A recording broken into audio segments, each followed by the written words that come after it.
Assalamualaikum warahmatullahi wabarakatuh. Perkenalkan, nama saya Kaluso Nursiba, peserta trainee dari unit Google. Di sini saya akan menjawab pertanyaan dari tugas belajar di luar kelas hari ke-17 mengenai kegiatan di Bimba A, I, U, E, O. Nah, untuk pertanyaannya yang pertama yaitu jelaskan apa yang dimaksud dengan kegiatan bermain baca-bacaan. Kegiatan bermain baca-bacaan merupakan suatu permainan yang berhubungan dengan minat baca pada sang anak, agar sang anak senang untuk membaca dan juga menumbuhkan minat bacanya.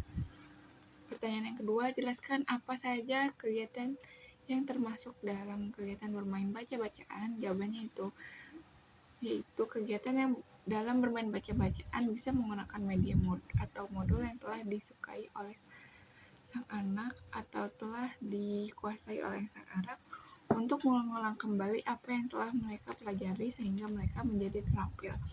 Nah, selain modul, kita dapat memberikan buku cerita ataupun majalah untuk bisa sang anak bermain baca-bacaan. Pertanyaan yang ketiga, apa tujuan dari kegiatan bermain baca-bacaan? Yaitu untuk menumbuhkan atau mengembangkan rasa minat baca kepada sang anak. Pertanyaan yang keempat, kegiatan bermain baca-bacaan dilakukan oleh motivator.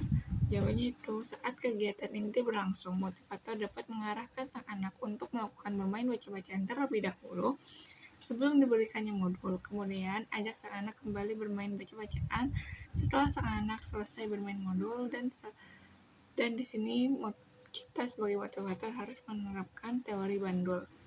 Pertanyaan yang kelima, mengapa kegiatan bermain baca-bacaan menjadi kegiatan prioritas utama yang harus dilakukan oleh motivator? Jawabannya itu karena untuk menumbuh kembangkan minat baca dan juga minat belajar sang anak, dan juga di Bimba ini bermain baca-bacaan adalah kegiatan prioritas yang dilakukan di Bimba. Pertanyaan yang keenam, apa yang harus dievaluasi oleh motivator ketika anak bermain baca-bacaan? Jawabannya yaitu ekspresi sang anak, apakah dia bahagia dan menikmati proses bermain baca-bacaannya. Pertanyaan yang ketujuh, bagaimana cara menerapkan kegiatan bermain baca-bacaan bersama sang anak? Jawabannya itu dapat dengan melalui berdialog umum terlebih dahulu, lalu kita dapat membuat suasana yang menyenangkan agar sang anak tertarik untuk bermain baca-bacaan.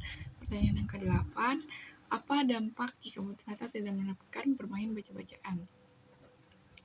Jawabannya yaitu sang anak mungkin tidak akan tumbuh rasa minat dan juga rasa belajarnya, dan juga hal ini merupakan sangat jauh dari kata Bimba yang dimana tujuan khususnya Bimba yaitu menumbuhkan rasa minat dan juga minat bacanya secara menyenangkan. Kemudian saya akan menjawab mengenai teori jam bandul. Pertanyaan yang pertama yaitu jelaskan apa yang diketahui mengenai teori jam bandul dan berikan contohnya. Teori jam bandul merupakan teori yang digunakan sebagai acuan dalam menentukan kegiatan prioritas di Bimba A, I, U, E, O.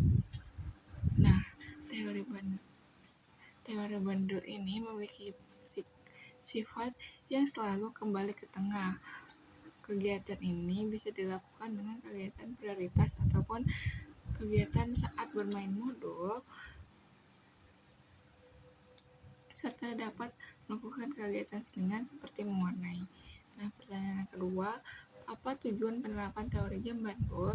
Jawabannya itu agar sang anak merasa bahagia saat bermain kegiatan ini, serta bertujuan untuk memprioritas kegiatan bermain baca-bacaan. Pertanyaan yang ketiga, kapan motivator menerapkan teori jam bandul? Jawabannya itu dapat dilakukan selama kegiatan membimbakan berlangsung. Pertanyaan yang keempat, bagaimana cara menerapkan teori jam bandul? Jawabannya itu dengan diawali membimbing sang anak untuk melakukan bermain baca-bacaan. Kemudian teori bandul ini saat digunakan ketika kegiatan proses prioritas juga kegiatan selingan. Pertanyaan yang kelima, bagaimana jika motivator tidak menerapkan teori jam bandul? Jawabannya itu maka tidak akan terciptanya fun learning dan saat kegiatan berlangsung. Pertanyaan yang terakhir, apa dampaknya jika motivator tidak menerapkan teori jam bandul?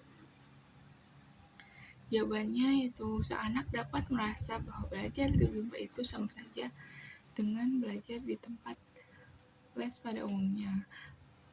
Sang anak akan merasa belajar adalah sebuah beban dan juga sebuah tekanan bagi sang anak. Dan jika tidak menerapkan teori jam bandul, maka tidak akan terciptanya pola kegiatan yang fun learning. Mungkin itu saja jawaban dari saya. Kurang lebihnya mohon maaf. Wassalamualaikum warahmatullahi wabarakatuh.